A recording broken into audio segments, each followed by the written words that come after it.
नमस्कार, आप सभी का एक बार फिर से स्वागत है ट्रू क्राइम अलर्ट 07 में। उम्मीद है कि आप सभी लोग अच्छे होंगे, स्वस्थ होंगे, अपनों के साथ में होंगे। बात 30 मई 2014 की है। सुबह के 5 बज रहे थे। नागपुर के नवर गांव में धनराज भेबगड़े नाम का एक शख्स शौच के लिए खेत में पहुंचा, लेकिन अचानक उसे धान के पुआल के ढेर पर चमकती हुई कोई चीज दिखी। उसने पास में जाकर के टॉर्च जलाई। पुआल जलकर राख हो चुका था। जले हुए एक हाथ में चांदी का कड़ा फंसा हुआ था। बगल में इंसानी खोपड़ी पड़ी थी। ये सब देख करके धनराज के तो पसीने छूटने लगे। वो बुदबुदाया, मेरे खेत में लाश मिली है, पुलिस बुलाओ। ये सब चीखते हुए और कहते हुए धनराज भागने लगा। उसकी बात सुन करके गांव वाले पास पास में वहां पे पहुंचे और इकट्ठे हो गए।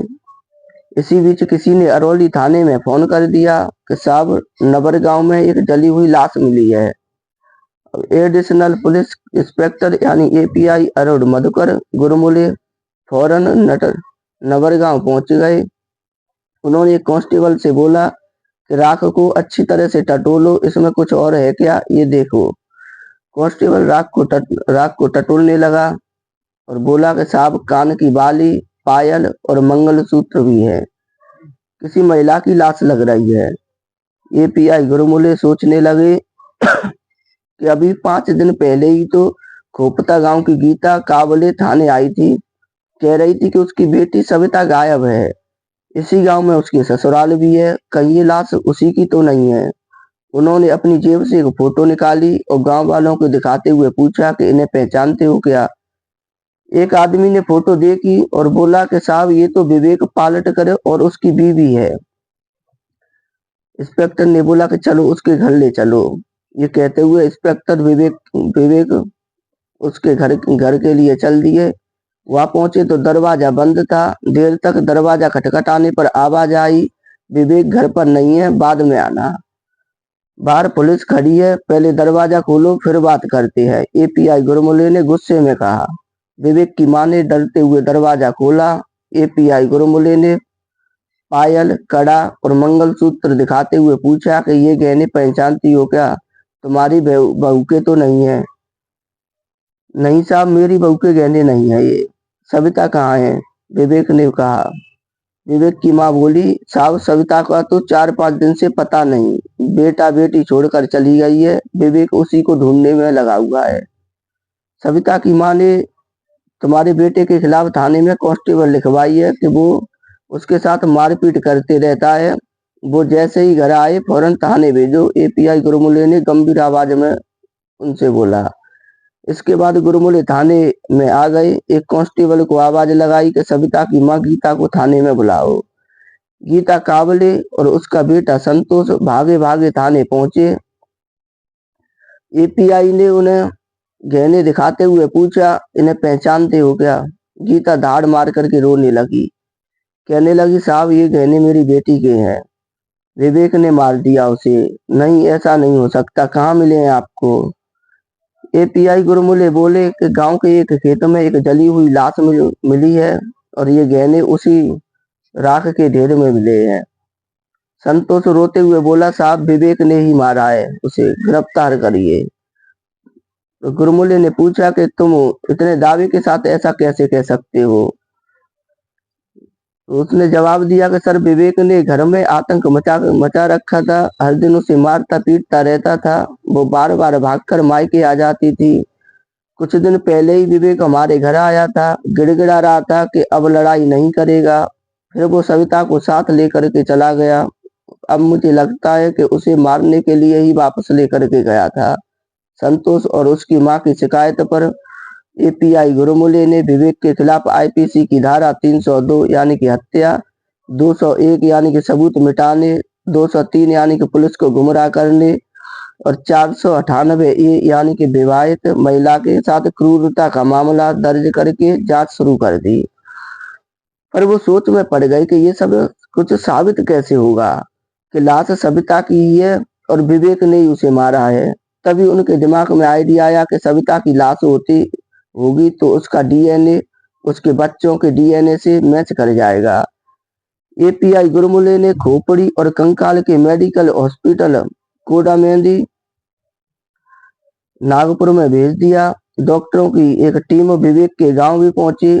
दोनों बच्चे कृष्णा और कात्यायनी के सैंपल लिए गए। विवेक अब भी फरार था। 11 जून 2014 पुलिस को खबर मिली कि विवेक अपने रिश्तेदार के यहाँ पे छिपा हुआ है। एपीआई गुरमुले ने रात के अंधेरे में दबिश दी और उसे दबोच लिया। एपीआई ने तेज आवाज में पूछा कि बता सविता कहाँ है। साहब मुझे नहीं पता, मैं तो कब से उसी को ढूंढ रहा हूँ। एपीआई गुरमुले ने विवेक को 2-3 थप्पड़ जड़ते हुए बोला कि चल थाने, जब डंडे पड़ेंगे सब सच उगल जाएगा। तभी गुरमुले का फोन बजा। सर वो लाश सविता की ही है, उसके बच्चों के डीएनए मैच कर गए हैं। विवेक को थाने ला करके इंस्पेक्टर गुरमुले ने सख्ती दिखाई, पर वो बार बार यही कहता रहा कि उसने सविता को नहीं मारा। अब एपीआई गुरमुले ने डंडा पटकते हुए कहा कि सच सच बता वरना उल्टा करके लटका देंगे। फिर एपीआई गुरमुले ने जैसे ही डंडा उठाया विवेक टूट गया। रोते हुए कहने लगा, साहब 23 मई की बात है, रात के करीब 9 बज रहे थे। मैं 1.5 साल की बेटी कात्यायनी के साथ खेल रहा था। उधर खाट पर बैठी सविता 6 महीने के बेटे कृष्णा को दूध पिला रही थी। तभी सविता से मेरी बहस हो गई। तो तूने उसे मार दिया? एपीआई ने हैरान होकर के पूछा। विवेक पसीना पोंछते हुए बोला, मुझे गुस्सा आ गया था। मैं तेजी से सविता के पास गया और उसे धक्का दे करके खाट के नीचे गिरा दिया। फिर खाट का एक पाया उखाड़ करके उसके सर पर जोर से दे मारा। सविता आंगन में ही बेहोश हो गई। मैंने उसे 4-5 बार और लात मारी पर वो उठी नहीं। मैंने गुस्से में 3-4 पाया और दे मारा। फिर मुझे लग गया कि अब ये मर गई है। एपीआई गुरमुले ने विवेक से कड़क करके आवाज में पूछा कि लाश का क्या किया? वो तो जला दिया सर। कहाँ और कैसे जलाया? एपीआई गुरमुले ने विवेक को डंडा दिखाते हुए पूछा। सहमा हुआ विवेक बोला कि साहब रात के 10 बज चुके थे। मैंने दोनों बच्चों को माँ के पास सुला दिया। फिर सविता की लाश को घसीटते हुए दरवाजे के पीछे लेकर के गया। बाहर देखा कि सब सूना पड़ा था। गांव वाले सो गए थे। मैं लाश को घसीटते हुए खेतों की तरफ ले जाने लगा। रास्ते में मुझे धनराज का खेत दिखा। पुआल का पहाड़ सा ढेर लगा हुआ था। मैंने लाश उठा करके पुआल के ढेर में फेंक दी। फिर वहीं बैठ करके सिगरेट पीने लगा। इसके बाद माचिस जला करके पुआल के ढेर पर फेंक दी। पुआल जल उठा। 3-4 घंटे वहीं पर बैठा रहा। जब सब कुछ जलकर राख हो गया तब चुपचाप घर की तरफ लौट आया। एपीआई गुरमुले ने एक महिला टीम को विवेक के गांव भेजा। कहा कि इसकी मां को पकड़ करके लाओ। कुछ घंटे बाद पुलिस विवेक की मां संध्या को पकड़कर थाने ले आई। सामने पुलिस और हवालात में लहूलुहान बेटे को देखते ही संध्या बिलख बिलख कर रोने लगी। एपीआई ने सख्ती से कहा कि सब कुछ सच सच बता दो वरना तुम्हारी भी यही हाल होगा। संध्या हाथ जोड़ते हुए वो कहने लगी, साहब मारना मत, मैं सब बताती हूँ। उस रात सो रही थी। अचानक विवेक के चिल्लाने की आवाज आई। वो सविता से कह रहा था, गांव भर से इश्क लड़ा रही है, आज बचेगी नहीं। जाने कितनों के साथ तेरा चक्कर है, इसलिए बार बार भागकर मायके चली जाती है। ये बच्चे भी न जाने किसके हैं। मैंने खिड़की से झांक कर देखा तो वह सविता के बाल पकड़कर आंगन में घसीट रहा था। सविता चिल्ला रही थी, छोड़ दो, अब कुछ नहीं बोलूंगी, छोड़ दो। मैं दौड़कर आंगन में गई लेकिन विवेक के डर से कुछ बोल नहीं पाई। कुछ देर बाद सविता शांत पड़ गई। विवेक उसे लात मारते हुए कह रहा था कि उठती क्यों नहीं रे, बोल ना, अब क्यों नहीं बोल रही? लगता है मर गई, इसे ठिकाने लगाना पड़ेगा। तो तुमने बहू को बचाया क्यों नहीं? ये गुरमुले ने उनसे पूछा। तो वो बोली कि कैसे बचाती साहब, ये जब 16 साल का था तब मेरे पैर पर कुल्हाड़ी मार दी थी। संयोग से मैं उस समय बच गई थी। उस दिन कुछ कहती तो आज आपके सामने मेरी भी लाश पड़ी होती। सविता के मायके वालों को किसने कॉल किया कि वो घर से भाग गई है? चिल्लाते हुए एपीआई विवेक से पूछा। साहब कमाल कर पावन कर ले, विवेक रूंधी हुई आवाज में बोला। एपीआई गुरमुले ने पूछा कि ये कौन है? मेरी बहन का पति है साहब, विवेक बोला। उसे थाने बुलाओ, गुरमुले ने एक कांस्टेबल से कहा। कुछ ही घंटे बाद पुलिस पुलिस कमलाकर को लेकर के थाने आ गई। एपीआई गुरमुले कुर्सी खींच करके कमलाकर के सामने बैठ गए। डंडा पटकते हुए बोले कि बता क्या हुआ था उस रोज? मर्डर की बात तुमने क्यों छिपाई? वो बोला कि साहब मैं तो मर्डर के बाद इसके घर आया था, इसने मुझे फोन करके बुलाया। जब मैं इसके घर आया तो पता चला कि इसने अपनी बीवी को मार करके जला दिया है। इसने मुझसे जबरदस्ती करके सविता के मायके वालों को फोन करवाया कि वो कहीं पर चली गई है। अरौली पुलिस ने 19 नवंबर 2014 को विवेक के खिलाफ नागपुर सेशन कोर्ट में चार्जशीट दाखिल कर दी। नागपुर सेशन कोर्ट में 1 साल 21 दिन मामला चला।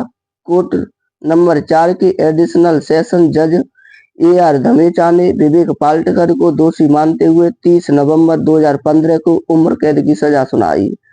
सेशन कोर्ट ने अपने जजमेंट में कहा कि 14 गवाहों के बयान, फोरेंसिक रिपोर्ट, DNA रिपोर्ट, 28 से ज्यादा डॉक्यूमेंट्स इस बात को साबित करने के लिए काफी है कि विवेक ने ही सविता का कत्ल किया है।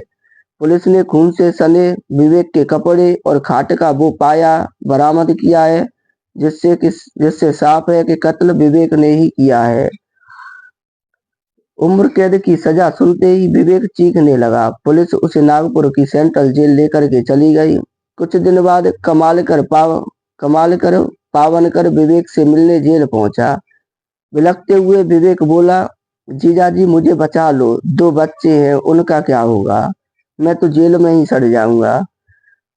तुम चिंता मत करो, मैं कुछ करता हूँ। कमालकर उसे भरोसा देते हुए वहां से चला गया।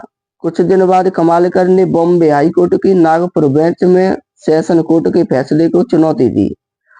17 अप्रैल 2017 को हाईकोर्ट के सारे गवाह अपने बयान से मुकर गए।